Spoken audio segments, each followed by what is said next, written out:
আমরা তো সেই সোনার চামচ মুখে নিয়ে জন্মাইনি।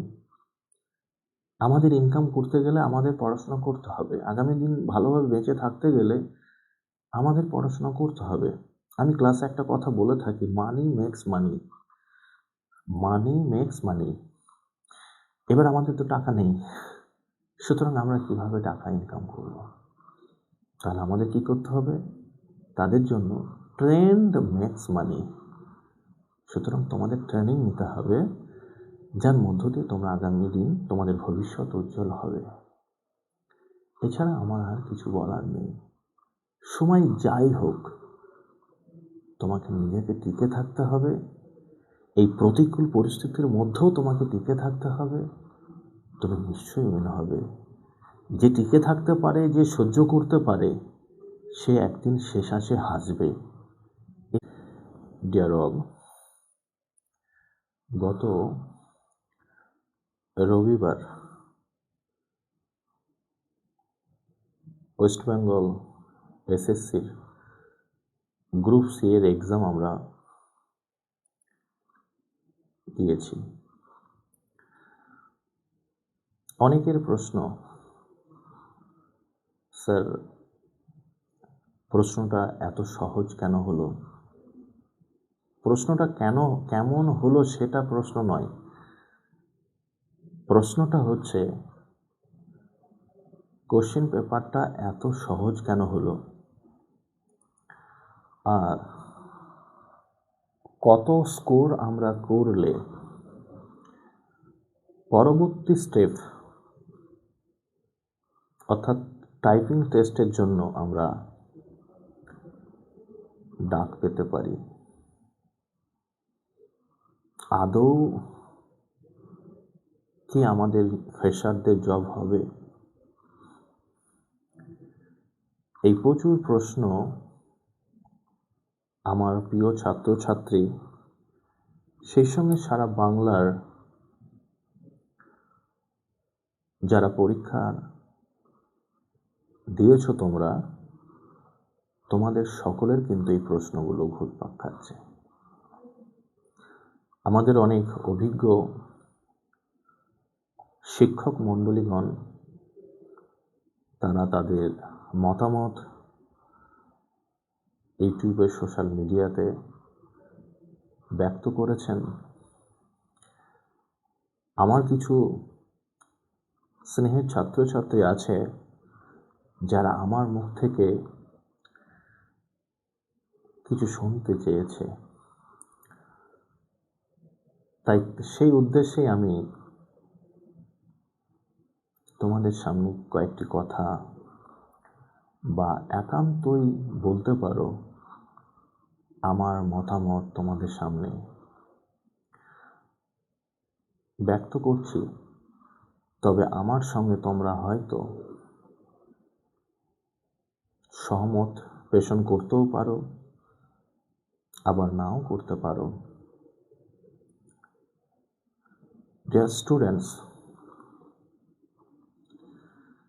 এই যে প্রশ্নটি হলো,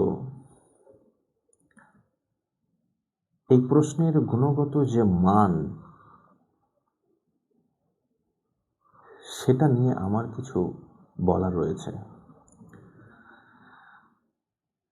আজকে কিছুদিন আগে যে এসএলএসটির এক্সাম আমরা দিয়েছিলাম, আমরা সেখানে লক্ষ্য করেছি যে এসএসসি অনেকেই আছে যারা সম্পূর্ণ স্কোর করেও তারা কিন্তু ইন্টারভিউর জন্য এলিজিবল হয়নি।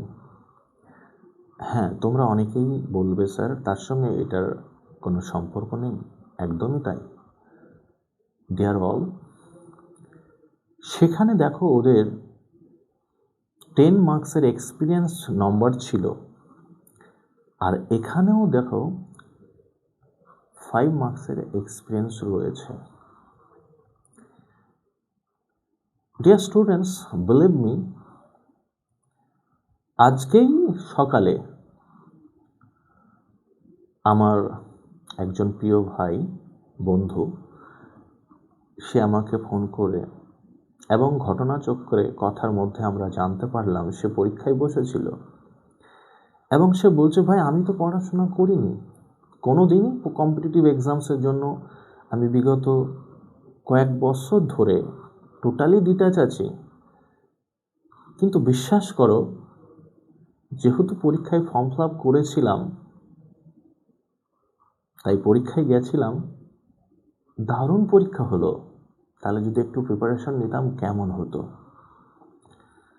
Dear students, blame me. আজকে যে প্রিপারেশন নেয়নি, যে পড়াশোনার মধ্যে নেই, সে আর যে দিনরাত এক করে পড়াশোনা করছে, তাদের মধ্যে পার্থক্য কোথায়? এই যা প্রশ্ন হয়েছে। ডিয়ার স্টুডেন্টস, এই যে পরীক্ষায় বসেছে কারা জানো? যারা পশ্চিমবঙ্গের সব থেকে বড় এক্সাম WBCS যারা দেয়, তারাও এই পরীক্ষায় বসেছে। শুধু তাই নয়, যারা সর্বভারতীয় পরীক্ষা UPSC দেয়, তারাও এই পরীক্ষায় বসেছে। ডিয়ার স্টুডেন্টস, অনেকেই আছে যারা সম্পূর্ণ আনসার করেছে। তাহলে প্রশ্নর গুণগত মান, অ্যাকচুয়ালি যারা পড়াশোনা করেছে তাদের দিকে লক্ষ্য রেখে তো প্রশ্ন করতে হবে। কোয়ালিটিটা মেনটেন করা দরকার ছিল, যেটা এই প্রশ্নে নিশ্চয়ই তোমরা বুঝতে পেরেছ, আমার বলার অপেক্ষা রাখে না। এবার সেভ স্কোর কত হতে পারে? সত্যি বলছি, আমি অযোগ্য মানুষ। প্রচুর ইউটিউবাররা, প্রচুর টিচাররা তারা তাদের বক্তব্য পেশ করেছে। আমি একটা ফেসবুক আমার পেজে আমি পোস্ট করে কিছু লিখেছিলাম, তো সেখানে প্রচুর ছাত্রছাত্রী সেখানে তারা তাদের কত স্কোর পেতে পারে তারা জানিয়েছে। ম্যাক্সিমাম দেখলাম যে 50+, 55, কেউ 60 কাছাকাছি সব বলছে। ডিয়ার স্টুডেন্টস, এরা সবাই কিন্তু ফ্রেশার, তাই সেলফ স্কোর কত হবে নিশ্চয়ই তোমরা বুঝতে পারছো। আমি একজন অযোগ্য মানুষ, তাই তোমরা বুঝে নাও কত স্কোর হতে পারে। বুঝতে পেরেছ? তবে আমার একটা কথা বলার, সেটা হচ্ছে তোমরা যারা ধরো ডিফেন্সের জন্য খাটো, যারা মেজারমেন্টে তোমরা ফিট আছো, যারা মেজারমেন্টে ফিট আছো, যেমন হাইট, তারপরে যারা দৌড়াতে পারো, তাদেরকে আমি বলবো এইসব এক্সামগুলোর পিছনে তোমরা থেকো না।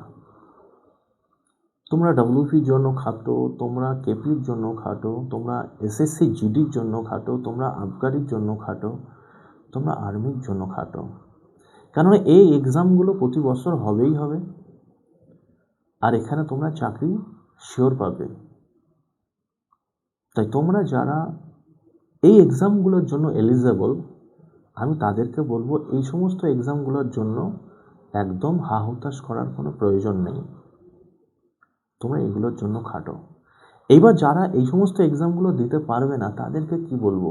অবশ্যই তাদেরকে খাটতে হবে, তাদেরকে আরও পরীক্ষা দিতে হবে। এই এক্সাম যদি না হয়, অন্য এক্সামের জন্য খাটতে হবে। ডিয়ার স্টুডেন্টস, আমি একটা কথা বলে থাকি ক্লাসে, যে আমরা তো সেই সোনার চামচ মুখে নিয়ে জন্মাইনি। আমাদের ইনকাম করতে গেলে আমাদের পড়াশোনা করতে হবে। আগামী দিন ভালোভাবে বেঁচে থাকতে গেলে আমাদের পড়াশোনা করতে হবে। আমি ক্লাসে একটা কথা বলে থাকি, মানি মেক্স মানি, মানি মেক্স মানি। এবার আমাদের তো টাকা নেই, সুতরাং আমরা কিভাবে টাকা ইনকাম করব? তাহলে আমাদের কি করতে হবে? তাদের জন্য ট্রেন্ড মেক্স মানি। সুতরাং তোমাদের ট্রেনিং নিতে হবে, যার মধ্য দিয়ে তোমরা আগামী দিন তোমাদের ভবিষ্যৎ উজ্জ্বল হবে। এছাড়া আমার আর কিছু বলার নেই। সময় যাই হোক, তোমাকে নিজেকে টিকে থাকতে হবে। এই প্রতিকূল পরিস্থিতির মধ্যেও তোমাকে টিকে থাকতে হবে। তবে নিশ্চয়ই মনে হবে যে টিকে থাকতে পারে, যে সহ্য করতে পারে, সে একদিন শেষ আসে হাসবে। এটার আমার বলার অপেক্ষা রাখে না, নিশ্চয়ই তোমরা জানো। এবার যারা তোমরা, আমি আগেই বলেছি ডিফেন্সের জন্য এলিজিবল, নিশ্চয়ই তোমরা ডিফেন্সের জন্য খাটো। তোমরা বলবে স্যার ডিফেন্সের জন্য ভালো প্রতিষ্ঠান, নিশ্চয়ই ওয়েস্ট বেঙ্গলে অনেক প্রতিষ্ঠান আছে ভালো, আমাদের মিশন জব আছে তাদের মধ্যে একটা। তোমরা যদি মনে করো যে মিশন জবে এসে আমরা প্রিপারেশন নেব, সেটা আবাসিক হতে পারে, সেটা ক্লাসরুম কোচিং হতে পারে, সারা বাংলার প্রতিটা ডিস্ট্রিক্ট থেকে তোমরা নিশ্চয়ই জানো সেটা, যে মিশন জবে থেকে ছেলেমেয়েরা পঠন পাঠন করছে ডিফেন্সের জন্য, নিশ্চয়ই তোমরা আসতে পারো। মিশন জবে গ্রেট ফ্যাকাল্টির মাধ্যমে তোমরা প্রিপারেশন নিয়ে তোমাদের কাঙ্ক্ষিত যে স্বপ্ন সেটা তোমরা পূরণ করতেই পারো। যারা তোমরা মিশন জবের সারাউন্ডিংসে মানে বহরমপুরের কাছাকাছি রয়েছো, তোমরা কম্বাইন্ড ব্যাচে প্রিপারেশন নিয়ে তোমাদের স্বপ্ন পূরণ করতে পারো, যেটাকে আমরা ক্লাসরুম কোচিং বলে থাকি, নিশ্চয়ই তোমরা আসো। তারপরেও বলবো, তোমাদের যদি মনে হয় সমীর স্যারের সঙ্গে কথা বলতে হবে, অফিসে ভিজিট করো।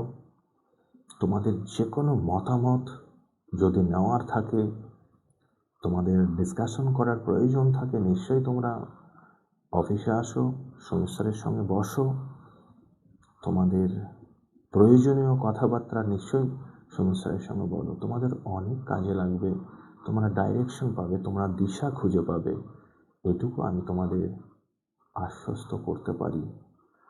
আর আরও যদি বিস্তারিত তোমাদের জানতে হয়, ডেসক্রিপশনে দেখো বেশ কিছু নম্বরগুলো আছে, সেগুলোই তোমরা ফোন করে জেনে নাও। আর যদি তোমাদের আমার সঙ্গে কথা বলতে হয়, তাহলে তোমরা রাত্রি 9টা থেকে 10টার মধ্যে যে নম্বরটি রয়েছে 9382571414, এই নম্বরটিতে তোমরা ফোন করো। আমি রাত্রি 9টা থেকে 10টার মধ্যে তোমাদের সঙ্গে আমি কথা বলে থাকি। তোমাদের যে কোনো বিষয়ে জিজ্ঞাসা থাকলে আমি সেগুলোর আমার মতামত তোমাদেরকে দিয়ে থাকি। ডিয়ার অল, আমি এতক্ষণ যে কথাগুলো বললাম নিশ্চয়ই তোমরা বুঝতে পেরেছ। তো আমি আজকে এখানেই থামবো।